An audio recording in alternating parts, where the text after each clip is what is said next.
Break के बाद आपका एक बार फिर से स्वागत है महाराष्ट्र बुलेटिन में। शुरुआत करेंगे बदनापुर से, जहां भक्तिपूर्ण वातावरण में श्री गणेश की मूर्ति की स्थापना की गई है और साथ ही बात होगी कल्याण की, जहां सड़कों पर गड्ढों की भरमार है। ऐसी तमाम खबरों पर करेंगे विस्तार से चर्चा।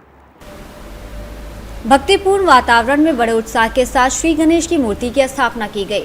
ढोल नगाड़ों, मंगल घोषों और गणपति बप्पा मौर्य के जयकारों के बीच हुए इस आगमन ने ग्रामीणों को आनंदित कर दिया। इस अवसर पर भाजपा जालना ग्रामीण जिला अध्यक्ष और विधायक नारायण कूचे द्वारा आरती की गई। इस अवसर पर भाजपा तालुका अध्यक्ष भगवान मात्रे, दीपक ठाकुर, औदुंबर बागड़े, भाजपा पदाधिकारियों, कार्यकर्ताओं और युवा वर्ग की सहज भागीदारी ने गणेशोत्सव को और भी मंगलमय और उत्साहपूर्ण बना दिया। बदनापुर से सी न्यूज़ संवाददाता यकीन शेख की रिपोर्ट। जालना जिले में कुछ दिन पहले हुई लगातार भारी बारिश के कारण कई परियोजनाओं का जल भराव तेजी से बढ़ा है और कुछ परियोजनाएं ओवरफ्लो भी हो गई हैं। बदनापुर तालुका की सबसे बड़ी और महत्वपूर्ण परियोजना मानी जाने वाली अपर दुधाना मध्यम परियोजना वर्तमान में 100% भर चुकी है और ओवरफ्लो होने लगी है, जिससे कृषि और क्षेत्र के कई गांव की जल समस्या हल हो गई है। इस मध्यम परियोजना से बदनापुर शहर और तालुका के लगभग 20 गांव और छत्रपति संभाजीनगर जिले के 7 से 8 गांव को पानी की आपूर्ति होती है। इसके साथ ही इस परियोजना की नहरों से कई गांव की कृषि सिंचाई के अंतर्गत आने से अब किसानों को खेती के लिए आवश्यक पानी उपलब्ध होगा, जिससे क्षेत्र के किसानों और नागरिकों में खुशी का माहौल है। इस बीच कुछ दिनों पहले हुई भारी बारिश के कारण बांध क्षेत्र में पानी की तेज आवाक के कारण परियोजना को क्रियान्वित किया गया। बदनापुर से सी न्यूज़ संवाददाता यकीन शेख की रिपोर्ट। गणेशोत्सव के दौरान धुले शहर में भारी बारिश आ गई है और इससे शहरवासी परेशान हैं। इस बारिश से गणेश मंडल भी कुछ हद तक प्रभावित होंगे और बारिश से मौसम बदलने से शहरवासियों को राहत मिली है। किसान भी संतोष व्यक्त कर रहे हैं। धुले जिले में अगले 2 दिन बारिश की चेतावनी जारी की गई है। धुले से सी न्यूज़ संवाददाता नीलेश परदेशी की रिपोर्ट। खबर बलियानी कल्याण से है, जहां शहर की सड़कों पर जगह जगह गड्ढे बने हुए हैं, जिससे आम नागरिक बेहद परेशान है और इसी मुद्दे पर शिवसेना शिंदे गुट के पूर्व नगर सेवक मयूर पाटिल ने कड़ा सवाल उठाया है। कल्याण की सड़कों पर गड्ढों की भरमार, बरसात के बाद हालात और भी खराब हो गए हैं। नागरिकों को रोजाना इन गड्ढों से होकर गुजरना पड़ता है और इसी को लेकर अब राजनीतिक सवाल भी उठने लगे हैं। शिवसेना शिंदे गुट के पूर्व नगर सेवक मयूर पाटिल ने सीधे सवाल किया है, गड्ढे भरने का काम करने वाला ठेकेदार आखिर है कौन? क्या वो केडीएमसी का जमाई यानी दामाद है? वहीं नागरिकों का कहना है कि प्रशासन ठेकेदार को बचा रहा है, लेकिन गड्ढों की मार उन्हें ही झेलनी पड़ रही है।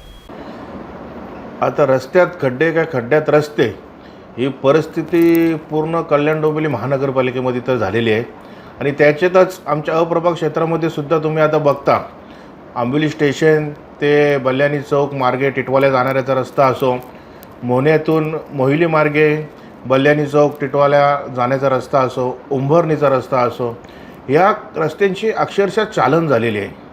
आपण बघतो दरवर्षी पाऊस गेल्याच्या नंतर महापालिका त्याच्यावर डांबरीकरण करते, परंतु ह्या रस्त्यांबद्दल महापालिकेने कोणतेही ठोस नियोजन केलेले नाही असं माझे मत आहे। कारण आमचा भाग हा ग्रामीण भागाकडे असल्यामुळे नेहमीच महापालिकेने ते दुर्लक्ष केलेले आहे, सावत्र भावाची वागणूक दिलेली आहे। रस्त्यांचे नियोजन करता असताना दुतर्फा गटर पाहिजेत, त्याचं नियोजन कोणत्याही प्रकारचं नाही। आणि एक गोष्ट तर मी तुम्हाला आवर्जून सांगेल, कारण आपण बघतो मी तर 15 वर्ष झालं इथला लोकप्रतिनिधी आहे। जय भारतवाला जो कॉन्ट्रॅक्टर आहे, दरवर्षी तोच इथे खड्डे बुजवण्यासाठी येत असतो। तो काय आपल्या महापालिकेचा जावई आहे का? हा माझा प्रशासनाला सवाल आहे। कारण तो जो पाऊस पडला का तो खडी टाकणार, ती वाहून जाणार, ही थुकपट्टी लावतो दरवर्षी तो। असं मी 10-15 दिवसापूर्वीसुद्धा माननीय आयुक्त महोदय यांना पत्रव्यवहार केलेला आहे की गणेशोत्सव आहे, गोपालकाला आहे, असे हिंदू संस्कृतीचे सर्व सण येत आहेत आणि ह्या प्रभागामध्ये सर्व मिश्रित म्हणजे सर्व समाजाची लोक राहतात। आता काही दिवसात रमजान ईदसुद्धा येत आहे, परंतु रस्त्यांची अशी परिस्थिती झालेली आहे।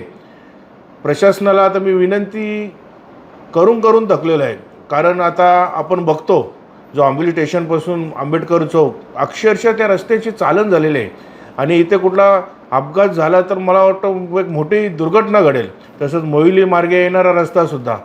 तर मला प्रशासनाला एवढंच सांगायचं आहे की आपण ह्या रस्त्यांकडे त्वरित लक्ष द्यावे आणि जसं कॉन्ट्रॅक्टर करून काम केलं पाहिजे त्या पद्धतीत येथील जे अधिकारी वर्ग आहेत ते AC त्यांच्या कॅबिनमध्ये बसून हे कामं करत असतात. हा एक आपल्या प्रभागाला असो कल्याण डोंबिवली महापालिकेला एक मोठा शाप लागलेला आहे. कधीच फील्डवर उतरून हे लोक कधीच काम करत नाही. धन्यवाद. बालियानी कल्याण से सी न्यूज़ संवाददाता दीपक मोरे की रिपोर्ट। खबर रायगढ़ से है, जहां गणेश उत्सव बुधवार से शुरू हो गया है। नगर निगम द्वारा गणेश उत्सव की तैयारियां पूरी कर ली गई हैं और आयुक्त मंगेश चितले के निर्देशानुसार निर्माण विभाग द्वारा कृत्रिम तालाब, ठोस अपशिष्ट और स्वास्थ्य विभाग द्वारा विसर्जन घाट की सफाई का कार्य अंतिम चरण पर पहुंच गया है। इसके साथ ही पर्यावरण गणेश उत्सव जागर पर्यावरण अभियान के अंतर्गत पर्यावरण गणेश सजावट प्रतियोगिता का आयोजन किया गया है। इस वर्ष नगर निगम के निर्माण विभाग और भंडार विभाग द्वारा 134 स्थानों पर विसर्जन की सुविधा उपलब्ध कराई गई है। इनमें से 58 स्थानों पर प्राकृतिक विसर्जन स्थल और 76 स्थानों पर विसर्जन के लिए कृत्रिम तालाब बनाए गए हैं। पनवेल नगर निगम ने पर्यावरण अनुकूल गणेश सजावट प्रतियोगिता का आयोजन किया है। इस प्रतियोगिता के विजेताओं को कुल 1 लाख रुपए का पुरस्कार दिया गया है। नगर निगम ने नागरिकों से इस गतिविधि में उत्साहपूर्वक भाग लेने की अपील की है। इसके साथ ही नगर निगम ने पर्यावरण अनुकूल गणेशोत्सव के सप्त सूत्र की घोषणा की है। नगर निगम ने नागरिकों से इन सप्त सूत्रों को अपनाने की अपील की है। रायगढ़ से सी न्यूज़ संवाददाता प्रवीण लाहे की रिपोर्ट। श्री गजानन महाराज की 115वीं पुण्यतिथि पर श्री गजानन महाराज मंदिर रामनगर देवपुर धुले में 24 से 28 अगस्त 2025 तक विभिन्न धार्मिक एवं भजन कार्यक्रम आयोजित किए गए। इस दौरान 41 भक्तों ने विजय ग्रंथ का पाठ किया और ऋषि पंचमी के दिन महाअभिषेक, श्रृंगार आरती व महाआरती की गई। क्षेत्र के गणमान्य व्यक्तियों और हजारों श्रद्धालुओं की उपस्थिति में भजनों और महाप्रसाद का आयोजन हुआ, जिसमें भारी मात्रा में भोज्य सामग्री तैयार की गई। बारिश के बावजूद श्रद्धालुओं ने उत्साहपूर्वक भाग लिया और पुण्य तिथि समारोह भव्य रूप से संपन्न हुआ। धुले से सी न्यूज़ संवाददाता नीलेश की रिपोर्ट।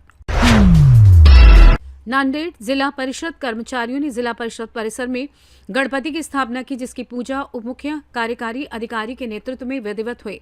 अगले 10 दिनों तक विभिन्न सामाजिक कार्यक्रमों के साथ गणेश उत्सव उत्साहपूर्वक मनाया जाएगा और इस दौरान गणपति से किसानों के संकट समाप्ति और कर्मचारियों की मांगों पर सरकार के ध्यान देने की प्रार्थना की गई है। मामले में धनंजय गोमलवाड, अध्यक्ष गणेश मंडल जिला परिषद नांदेड़, क्या कुछ कहना था उनका, सुनिए। मोठ्या भक्तिभावामध्ये गणरायाचं आगमन आपल्या जिल्हा परिषदच्या प्रांगणात झालेले, काय सांगाल? आमच्या जिल्हा परिषद कर्मचारी गणेश मंडळातर्फे आज आमचे उपमुख्य कार्यकारी अधिकारी सन्माननीय मुखावर साहेब यांच्या हस्ते या ठिकाणी श्रीची स्थापना झालेली आहे। या ठिकाणच्या गणेश मंडळाला जुना इतिहास आहे, 1971 पासूनची स्थापना आहे। मोठ्या प्रमाणात या ठिकाणी सर्व जाती धर्माचे आम्ही या ठिकाणी सर्व कर्मचारी मोठ्या उत्साहाने एक लोकोत्सव म्हणून साजरा करत असतो।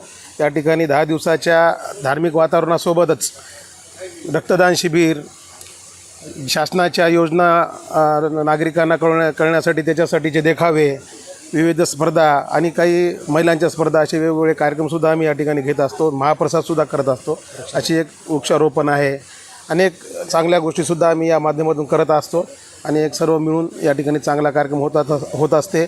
उद्या जिल्हा परिषद नांदेडच्या मुख्य कार्यकारी अधिकारी तथा प्रशासक माननीय मेघना कावले मॅडम यांच्या हस्ते आरती आहे आणि असाच 10 दिवस या ठिकाणी उत्साहपूर्ण वातावरणात आम्ही गणेशोत्सव साजरा करणार। श्री गणेशाकडे आपलं साकडं काय असणार आहे? श्री गणेशाकडे आमच्या कर्मचाऱ्यांच्या मागण्याच्या बाबतीत त्यातल्या त्यात शेतकरी जे आता पावसामुळं त्रस्त आहेत आणि सर्वांच्या कल्याणाची आमची गणेशाकडे साकडं घाल। महाराष्ट्र नांदेड़ से सी न्यूज़ संवाददाता भारत वानरी की रिपोर्ट। फिलहाल के लिए इस खास बुलेटिन में बस इतना ही। देश दुनिया की तमाम बड़ी खबरों को जानने के लिए जुड़े रहिए सी न्यूज़ भारत के साथ। हर खबर आपके साथ, आपके हाथ।